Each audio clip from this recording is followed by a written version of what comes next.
سلامونه، وخت مو په خیر. تاسې ته له زیر نیوز څلرویشت څخه د نن ورځې د مهمو خبرونو ټولګې ته ښه راغلاست یو. نن یکشنبه ده د 1404 هجري لمریز کال د چنګاښ 22مه چې د 2025 زیږدیز کال د جولای له 14مې سره برابره ده. زه شبنم وزیری یم او تاسې ته له زیر نیوز څلرویشت څخه د هیواد او نړۍ مهم خبرونه وړاندې کوم، خو په سر کې د مهمو خبرونو سرټکي. د ډیپلوماټیکو اړیکو د کچې پر لوړولو د اسلامي امارت او قطر خبرې. د اسلامي امارت بهرنیو چارو وزیر مولوي امیر خان متقي په کابل کې د قطر دولت سفارت شارجدافر سره پر دوه اړخیزو اړیکو سربیره د ډیپلوماټیکو اړیکو د کچې پر لوړولو او سیمه ییزو مسایلو خبرې کړې دي. د بحران پر مهال د UNDP د ژوند ژغورنې مرسته د ملګرو ملتونو پراختیايي پروګرام د 2023 کال د اکتوبر راهیسې د هیواد په کچه 25 میلیونه کسانو ته د ژوند ژغورنې خدمتونه وړاندې کړي. غزه کې د اسرایلي بمبار دوام. اسرایلو په تازه بریدونو کې 11 فلسطینیان وژلي دي. او بریټانیا کې شاوخوا 80 وکیلانو د فلسطین د دولت د رسمیت پیژندلو غوښتنه وکړه. د خبرونو تفصیل. اسلامي امارت له قطر سره د ډیپلوماټیکو اړیکو د کچې پر لوړولو خبرې کړې دي. د اسلامي امارت بهرنیو چارو وزیر مولوي امیر خان متقي په کابل کې د قطر دولت سفارت شارجدافر مردف القشوطي سره پر دوه اړخیزو اړیکو سربیره د ډیپلوماټیکو اړیکو د کچې پر لوړولو او سیمه ییزو مسایلو خبرې کړې دي. په دې نسته کې متقي د قطر دولت سره د افغانستان اسلامي امارت اړیکې مهمې وبللې او په ګڼو سیمه ییزو او نړیوالو فورمونو کې د قطر د ملاتړ ستاینه کړې. د غرض القشوطي د دواړو هیوادونو اړیکې مخ پر وده بللې او څو اړخیزو فورمونو کې د افغانستان د بهرنیو اړیکو د لا پراختیا په برخه کې د خپل هیواد د مثبت رول په اړه چمتووالی ښودلی دی. د ملګرو ملتونو پراختیايي پروګرام د 2023 کال د اکتوبر راهیسې د هیواد په کچه 25 میلیونه کسانو ته د ژوند ژغورنې خدمتونه او بنسټیزې ټولنیزې مرستې رسولې دي. یاد پروګرام ویلي چې له روغتیايي خدمتونو او پاکې انرژۍ نیولې تر دندو، تعلیم او د کوچنیو کاروبارونو ملاتړ پورې افغان وګړو ته خدمات وړاندې کړي چې ځانګړی تمرکز یې د ښځو او زیان پذیرو وګړو پر لاسنیونې شوی دی. دغه پروګرام زیاته کړې چې افغانستان کې اقتصادي ستونزې لا پسې ژورېږي او د خلکو لاسرسی بنسټیزو اړتیاو ته کمیږي. UNDP د غرض ویلي چې په افغانستان کې به خپلو بشري مرستو ته دوام ورکړي. د خیبر پښتونخوا د سروزیر امین ګنډاپور په افغانستان کې د سرطان ناروغۍ د روغتون جوړولو او کرنې په برخه کې د همکارۍ ژمنه څرګنده کړې ده. په اسلام آباد کې د اسلامي امارت سفارت ویلي چې افغان سفیر سردار احمد شکیب د خیبر پښتونخوا له وزیر علي امین ګنډاپور سره لیدنه کې د دواړو هیوادونو ترمنځ پر دوه اړخیزو اړیکو، سوداګري، ترانزیت، افغان کډوالو، د خلکو ترمنځ تګ راتګ او نورو اړوندو مسایلو خبرې کړې دي. سفارت زیاته کړې چې ګنډاپور په افغانستان کې د سرطان ناروغۍ د درملنې لپاره د روغتون د جوړولو ترڅنګ د کرنې په برخه کې د بشپړې همکارۍ ژمنه کړې ده. د غرض دواړو لوریو د دوه اړخیزه اړیکو پر پیاوړتیا ټینګار وکړ. یونیسف وایي چې د 2025 کال د جنوري میاشتې راهیسې 522,128 کسان چې ماشومان هم پکې شامل دي واکسین شوي دي. یونیسف په خپل راپور کې ویلي چې د 2023 کال د اکتوبر په میاشت کې د پاکستان حکومت د بې اسناده کسانو د بیرته ستنولو اعلان وکړ چې افغانان هم پکې شامل دي او د خلکو دغه پراخ راتګ د اوبو او هوا له لارې د خپرېدونکو ناروغیو په ځانګړي ډول د پولیو ناروغي خطرونه زیات کړل. یونیسف وایي چې د 2025 کال د جنوري میاشتې راهیسې 522,128 کسان چې ماشومان هم پکې شامل دي واکسین شوي دي. راپور زیاتوي سره له دې چې پولیو په نړیواله کچه له منځه وړل شوې، خو لا هم په افغانستان او پاکستان کې موجوده ده او د دوه هیوادونه د پولیو د ویروس د دوام سیمه جوړوي. د یادونې ده چې د 2025 کال له جنوري راهیسې تر اوسه د ماشومانو په ګډون 150,000 زیات افغانان له پاکستان بیرته هیواد ته راستنه شوي دي. د کورنیو چارو وزارت د نشه یي توکو پر وړاندې د مبارزې معین د افغانستان لپاره د ملګرو ملتونو د نشه یي توکو او جرمونو پر وړاندې مبارزې دفتر له استازي سره لیدلي. د کورنیو چارو وزارت په خپره کړي خبرپاڼه کې ویلي چې د یاد وزارت د نشه یي توکو پر وړاندې د مبارزې معین ملا عبدالحق اخوند همکار په ویانا کې د ملګرو ملتونو د نشه یي توکو او جرمونو پر ضد د دفتر د عملیاتي برخې له رئیس بومیتیانس او په افغانستان کې د یاد دفتر له مشر پولیک اوک سیوری سره لیدنه کې له یاد بنسټ وغوښتل چې د بدیل کښت او د روږدو کسانو د درملنې ملاتړ او راټولولو په برخو کې همکاري زیاته کړي. دغه راز مقابل لوري له بزګرانو سره د مرستو او روږدو کسانو د ملاتړ په برخه کې د هر ډول همکارۍ ژمنه وکړه.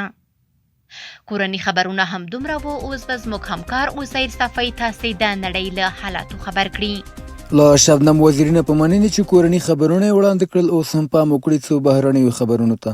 په غزه کې لا هم اسرائیلي بمباري دوام لري. د اوربند خبرې په ټپه ولاړې دي. 110 فلسطینیان وژل شوي. د اسرائیلي ځواکونو لخوا د غزې پر تړانګې د پراخو بریدونو لړۍ دوام لري او د اسرائیل او حماس ترمنځ د اوربند خبرې له جدي خنډ سره مخ شوي دي. د وروستي معلوماتو له مخې یوازې پرون شنبه لږ تر لږه 110 فلسطینیان په بېلابېلو بریدونو کې وژل شوي دي. د وژل شویو له ډلې 40 تنه هغه کسان وو چې په رفح کې د امریکا ملاتړ لرونکي مرستندویه مرکز مخې ته د خوړو ترلاسه کولو په تمه ولاړ وو. ژغورل شوي او عیني شاهدانو ویلي چې اسرائیلي عسکرو مخامخ ډزې وکړي او دا ځای یې د وینې په ډنډ واړاوه. په ورته وخت کې د ناصر روغتون سرچینې وایي د جنوبي غزې په المواسی سیمه کې چې د بې ځایه شویو خلکو د خیمو کمپ د اسرائیلو هوایي برید 3 تنه وژلي او 2 تنه نور یې ټپیان کړي دي. د ملګرو ملتونو او د بشري حقونو ادارو یاد بریدونه نسل وژنه او مرګوني دامونه بللي. د اسرائیلي بریدونو شدت د اوربند هیلې کمزوري کړي او د غزې جګړې ځپلې او وږی ولس لا هم د مرستې ژغورنې او سولې په تمه دی. بریتانیا کې شاوخوا 80 وکیلانو د فلسطین د دولت د رسمیت پیژندلو غوښتنه وکړه. بریتانیا کې 80 وکیلانو د بهرنیو چارو له وزیر ډیوډ لامي څخه غوښتنه کړې چې فلسطین د یو خپلواک دولت په توګه وپیژني. دغه وکیلان چې ټول د واکمن لیبر ګوند غړي دي په یو لیک کې د اسرائیل لخوا په غزه کې د نسلي تصفیې پلانونه وغندل او ویل چې د دفاع وزیر اسرائیل کاتس هڅه کوي د فلسطینیانو لپاره په رفح کې یو ډول انساني ښار جوړ کړي چې ځینې یې د تمرکز کمپ سره پرتله کوي. وکیلانو د اسرائیلي بشري حقونو وکیل میخایل سپارد له قوله ویلي چې فلسطینیان د غزې سویل ته د شړلو په موخه راټولیږي چې دا د اجباري شړلو چمتووالی ګڼل شوی. دوی له حکومت وغوښتل چې د اسرائیل دغه جنایت او د بشریت ضد پلانونه ودرول شي. د فرانسې ولسمشر امانویل مکرون وروستي څرګندونې چې د فلسطین د رسمیت پیژندلو لپاره یې بیړنی اقدام اړین وباله د دې غوښتنو لپاره نور هم قاطعیت ورکړی. د بریتانیا د بهرنیو چارو وزیر دا هم وغوښتل شل که د اوربند هوکړه ونشي نو لندن به د اسرائیل پر ضد نور اقدامات هم په پام کې ونیسي. یاد لیک د لیبر ګوند لخوا تنظیم شوی او له دولت نه د لا جدي اقداماتو غوښتنه شوې. کیم جونګ اون وایي د روسیې د جګړې له هر اقدام بې شرطه ملاتړ کوو. د شمالي کوریا مشر کیم جونګ اون د روسیې د بهرنیو چارو له وزیر سرګي لاوروف سره د لیدنې پر مهال اعلان وکړ چې پیونګیانګ د اوکراین د جګړې په اړه د مسکو له ټولو پریکړو بې قیده او شرطه ملاتړ کوي. دا څرګندونې هغه مهال وشوې چې لاوروف د 3 ورځني سفر په ترڅ کې شمالي کوریا ته تللی و. دواړو خواو په ونسان ښار کې د خپل دویم ستراتیژیک ډیالوګ پر مهال د دفاعي همکاري جوړېدو، د 2040 کال د ګډو هوکړو د عملي کولو او د نویو اقداماتو د همغږۍ لپاره بحثونه وکړل. کیم د روسیې له لوري د جګړې د دلیلونو ملاتړ وکړ او ویل د روسیې رهبران د اوکراین کړکېچ د حل پر ریښو تمرکز کوي او شمالي کوریا له دې هڅو بشپړ ملاتړ کوي. دا لیدنه د هغو پراخو ژمنو دوام دی چې د پوتین او کیم ترمنځ د 2040 کال په جون کې شوې وه، کله چې دواړو هیوادونو د دفاعي تړون ترڅنګ د متقابلې پوځي همکارۍ ژمنه وکړه. د راپورونو له مخې شمالي کوریا تر دې دمه له 10,000 زیات سرتیري او وسلې روسیې ته برابرې کړي دي او چمتو ده لا نور هم ملاتړ ورکړي. سرګي لاوروف ویل چې پوتین غواړي ژر تر ژره له کیم سره مخامخ لیدنه وکړي. ورته مهال روسیې هم اعلان کړی چې له مسکو نه پیونګیانګ ته هره اونۍ 2 مستقیم پروازونه پیلوي. د اوکراین جګړې د پیل راهیسې د شمالي کوریا او روسیې اړیکې بېسارې پیاوړې شوي. دواړه هیوادونه چې د لویدیځو بندیزونو تر سخت فشار لاندې دي اوس د متقابل ملاتړ، وسلو، سرتیرو او ستراتیژیکو هوکړو له لارې خپل ائتلاف پراخوي. ټرمپ د اروپایي اتحادیې او مکسیکو پر محصولاتو 30% تعرفې اعلان کړې. د امریکا ولسمشر ډونالډ ټرمپ اعلان کړی چې د اګست له لومړۍ نیټې به د اروپایي اتحادیې او مکسیکو پر وارداتو 30% ګمرکي تعرفې ولګوي چې پراخ نړیوال غبرګونونه یې راوپارول. اروپایي ټولنې یا د پریکړه تحریکونکي بللي او خبرداری ورکړی که واشنګټن شاتګ ونه کړي اتحادیه به هم متقابل اقدامات وکړي. د فرانسې، هالند او نورو اروپایي هیوادونو مشرانو هم دا پریکړه وغندله. د یاد اعلان له امله اروپایي بازارونه راولوېدل او شنونکي وایي چې دا به د قیمتونو د لوړوالي او سوداګریزو اړیکو د خرابېدو لامل شي. ټرمپ وایي دا اقدام به د امریکا تولیدي سکتور پیاوړی کړي، خو شنونکي اندېښمن دي چې دا به اقتصادي ستونزې زیاتې او له متحدینو سره به اړیکې لا خرابې کړي. سپینه ماڼۍ د افریقا له 5 مشرانو ډکه وه، خو فضا د شراکت نه بلکې د ټرمپ د ځان ښودنې یو نندارتون و، چیرې چې افریقا تمثیل شوه نه استازولي. د امریکا ولسمشر ډونالډ ټرمپ د افریقا له 5 مشرانو سره 3 ورځنۍ غونډه وکړه، خو دا ناسته د برابرو اړیکو پر بنسټ نه بلکې د یو ښکاري شخص لخوا تنظیم شوې ننداره وه چې له اره موخه یې د واکپالنې او ځان ښوونې لپاره د ملګرتیا تر نامه لاندې زبېښاکي او ښکېلاکي انځور وړاندې کول و. غونډه د ګابون، موریتانیا، لیبیریا، ګینه-بیساو او سینیګال د مشرانو ګډون ته ځانګړې شوې وه، خو ټرمپ دا 5 کسان د ټولې افریقا نمایندګان وبلل. یو ادعا چې نه یوازې رښتینې نه ده بلکې له سیاسي او اقتصادي حقایقو هم لرې ده. ټرمپ په خپله وینا کې له افریقایي هیوادونو سره د مرستو پر ځای د سوداګرۍ په تګلارې خبرې وکړې، خو ژر روښانه شوه چې دا سوداګري د برابرو شریکانو ترمنځ نه بلکې د مشروطې ونډې، سیاسي فرمان او اقتصادي ګټې اخیستنې بڼه لري. په ناسته کې د موریتانیا ولسمشر محمد الغزواني د ټرمپ ستاینه تر دې حده ورسوله چې هغه یې د نړۍ ستر سوله ساتي وباله او ان ادعا یې وکړه چې ګواکې ټرمپ د ایران او اسرائیل ترمنځ جګړه هم درولې ده.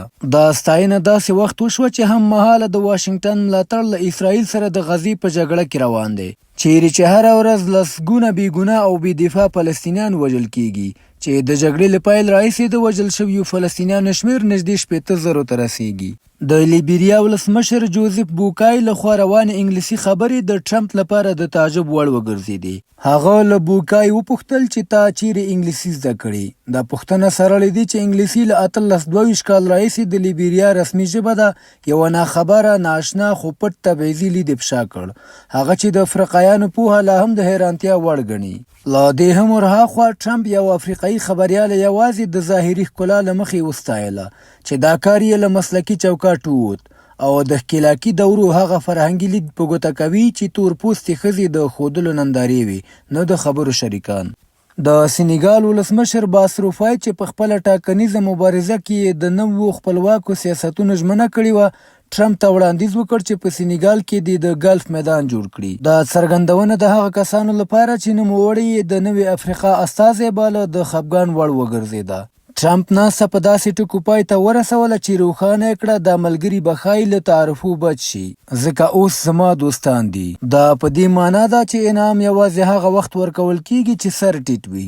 د دې غونډې له فضا داسې برېښېده لکه ټرمپ چې د افریقا د واکمن حیثیت غوره کړی وي، هغه چې خپل میلمانه نه د نظر شریکان بلکې د صحنې برخه ګڼي. د پخواني ولسمشر بایډن په مشرۍ د 2022 کال د امریکا او افریقا د مشرانو غونډه چې د 40 افریقایي هیوادونو استازي پکې شامل وو، د رغنده بحثونو، پانګوالو، مدني ټولنو او د افریقا ستراتیژیکو اهدافو ته ژور تمرکز درلود. خو د ټرمپ دا ناسته په ځان راتاویدونکی نندارتون و چې د افریقا ریښتینی غږ پکې چوپ پاتې شو. بهرني خبرونه همدومره و. د سپورټ له ډګره به مو زموږ همکاره شبنم وزیري خبر کړي. تر بیا ښې چارې. له عزیر سفینه په مننه چې تاسې د نړۍ له وروستیو مهمو پیښو خبر کړئ. اوس هم ورځو د سپورټ ډګر ته. د بلخ ولایت د دهدادي ولسوالۍ په کود برق سیمه کې د 4 لوبډلو ترمنځ د فوټبال سیالۍ د ښاروالۍ لوبډلې په اتلولۍ پای ته ورسېدې. د دغو سیالیو په پایلوبه کې ښاروالۍ لوبډلې د 1-0 ګول په توپیر خپلې سیالۍ کود برق لوبډلې ته ماتې ورکړه او اتلولي یې وګټله. د اورزګان ولایت په مرکز ترینکوټ ښار کې د 10 ورزشکارانو ترمنځ د لاس چپه کولو سیالۍ وشوې. دغه سیالۍ چې یوه ورځ دوام وکړ په پایله کې 15 تنو خپلو سیالانو ته په ماتې ورکولو سره بریاوې خپلې کړې او د چمتو شویو ډالیو ګټونکي شول. نننۍ خبري خبرونه هم دومره وه. په خواله رسنیو باندې فیسبوک، انسټاګرام، ایکس یا پخوانی ټویټر او یوټیوب زموږ خپرونې خوښئ او موږ تعقیب کړئ. ادرس یې زیر نیوز 24 تر سبنۍ خپرونې. د الله په امان.